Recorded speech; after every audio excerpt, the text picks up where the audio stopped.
Hey, yo, what is up, everybody? Coach Chad here, the CEO of the Next Level Coaching Academy. I hope you guys are doing flipping fantastic. We're going to dive right into this one, and we got a special one for you.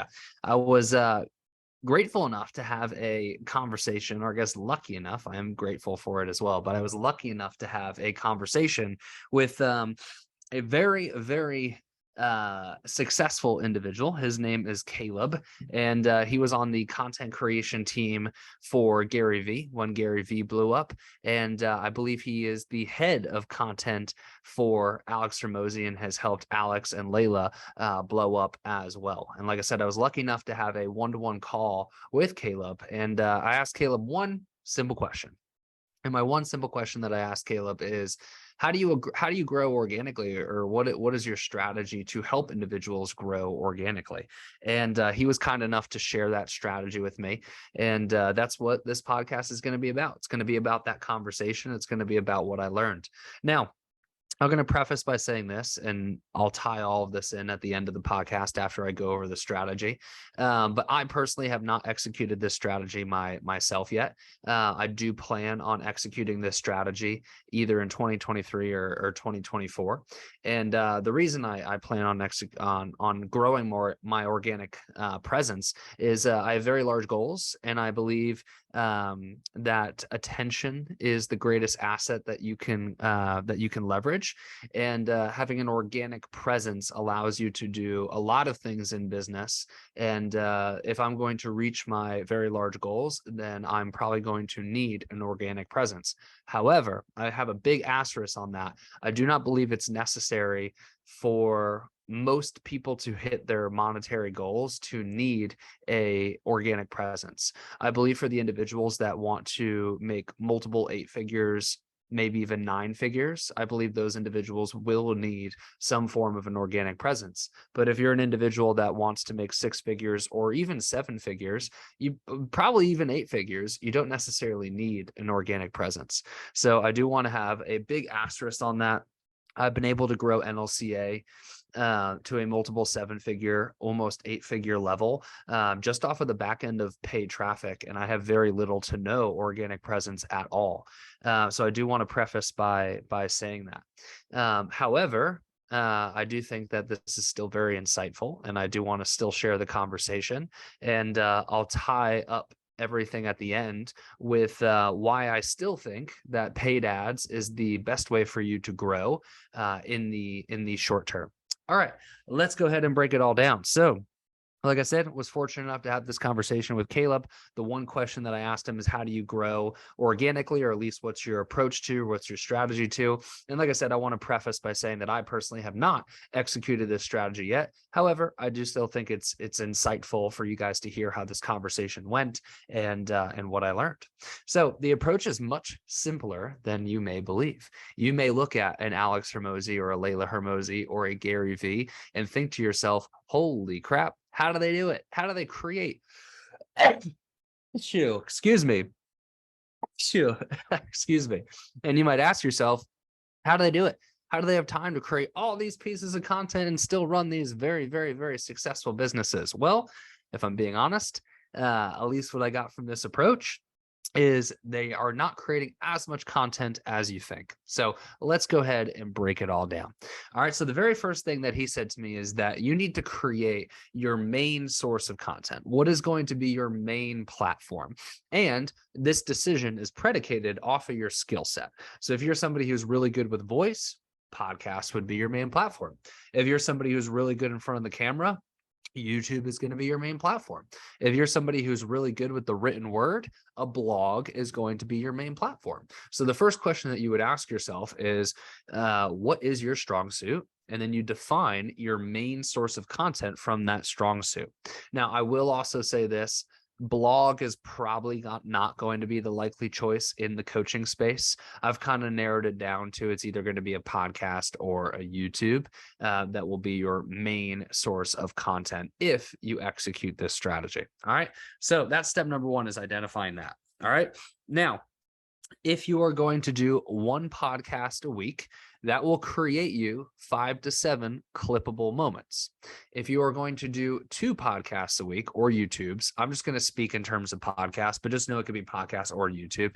If you choose to do 2 podcasts a week, that will create you 7 to 14 clippable moments. All right. So the next thing that he told me is you need to start thinking of your long form content like a podcast or a YouTube channel in clippable moments. He told me this specifically, that he would watch and see Gary would always think about his day in clippable moments, 30 to 60-second clippable moments. So when they would sit down and they would create their YouTube channel or podcast or whatever, they would think about it in those 5 to 7 clippable moments. So you need to think of 5 to 7 points in a podcast or YouTube channel that you are going to say prior to actually creating it. All right. And that could be as simple, and this is what he told me, that could be as simple as having a pen and paper and just writing down your 5 to 7 talking points for your podcast or your 5 to 7 talking points for your YouTube. All right. And within those 5 to 7 talking points is going to live 5 to 7 clippable moments. All right. Then he said, once you create your 1 or 2 podcasts for the week, which will produce 5 to 4, if you do 1 podcast, that should be about 5 to 7 clippable moments. If you do 2, that should be about 7 to 14 clippable moments. Once you create those, you send those to a content editor. So you would have, if you're going to execute this strategy, you would have a content editor on your team. That individual would create your would clip rather your 5 to 7 moments or your 7 to 14 moments, and those would become your IG reels, your Facebook reels, your TikToks, and your YouTube shorts. Okay, so now you can start to see how this strategy works, right? So you have your one main source of content.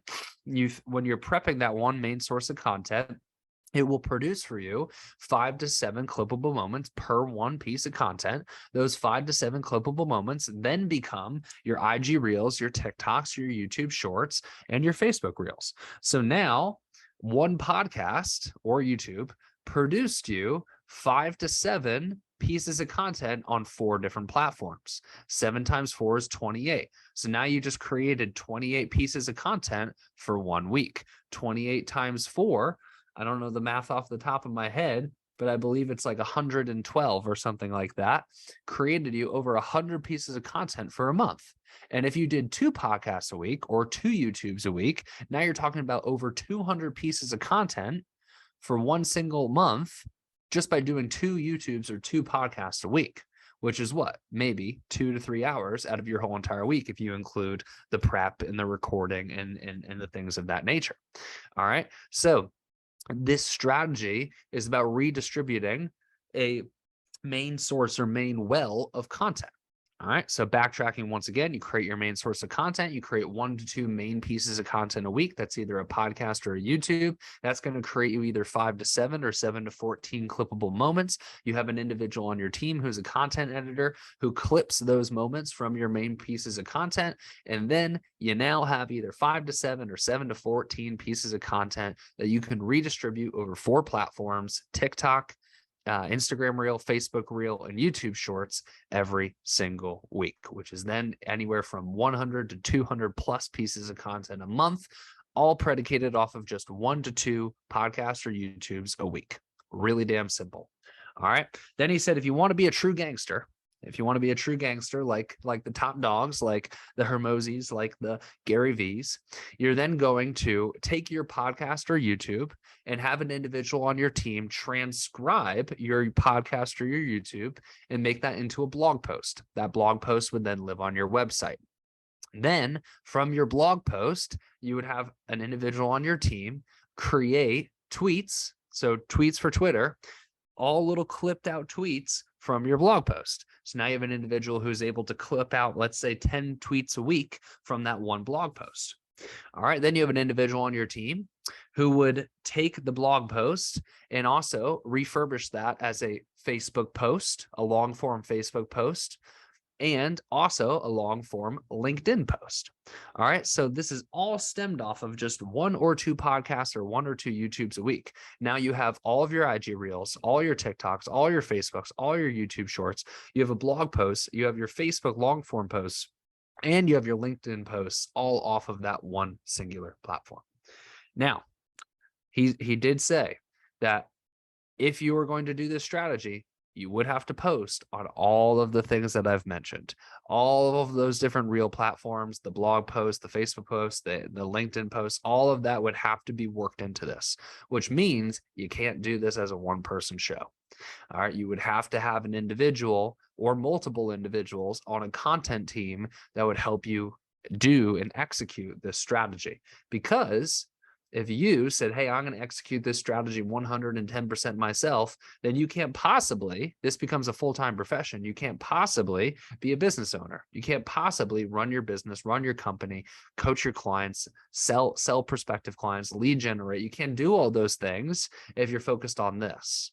All right. And that's one of the main reasons why I really like paid traffic, is it doesn't require all this, extra time and bandwidth.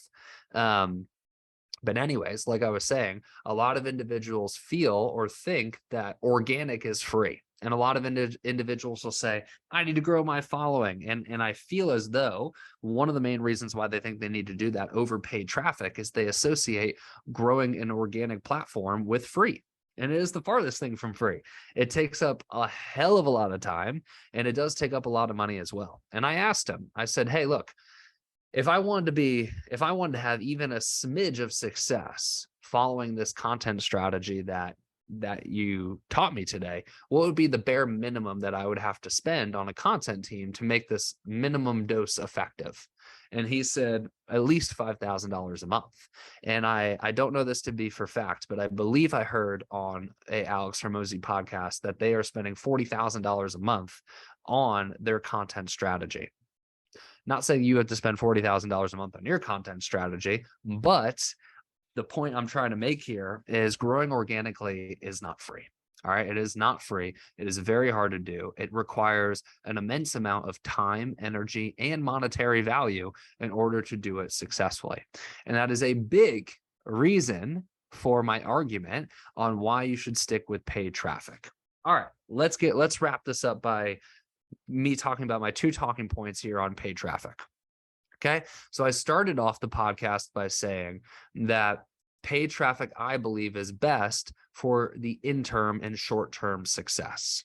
All right. I think if you have very long-term goals of being wildly successful, meaning 8 figures, 9 figures plus, at some point in your entrepreneurial journey, you're going to want to spend time and monetary effort growing your organic platform. And the reason that is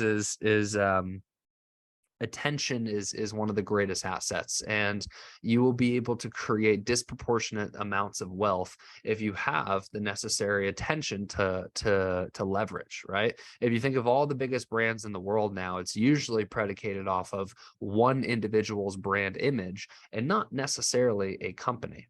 Not to say that you can't create a brand image off of a company instead of a person and not have success. You absolutely can. But I'm saying if you want to have massive amounts of success in today's day and age, it will require some aspect of a brand image.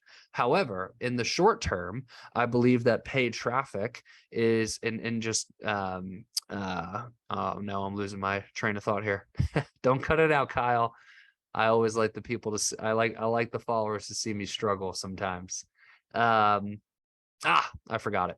Anyways, I'll continue on. I still feel that paid traffic is the best for short-term success. And the main reason for that is it is highly predictable, where organic traffic is very unpredictable. And it's unpredictable because a lot of it is predicated off of the algorithm. However, with paid traffic, you get a lot more data to make decisions. You know exactly what your inputs get you as an output. You know exactly, if I pay X, after these 3 months or 6 months worth of data, I've realized that if I put in $1, I'm going to get $3 back. If I put in $2, I'm going to get $5 back, right? You know and can measure the return on investment with ads much more easy. So at that point, it makes it a much more predictable machine to say, hey, if we're going to spend X amount of dollars this month on advertising, on average, we can expect an X amount return.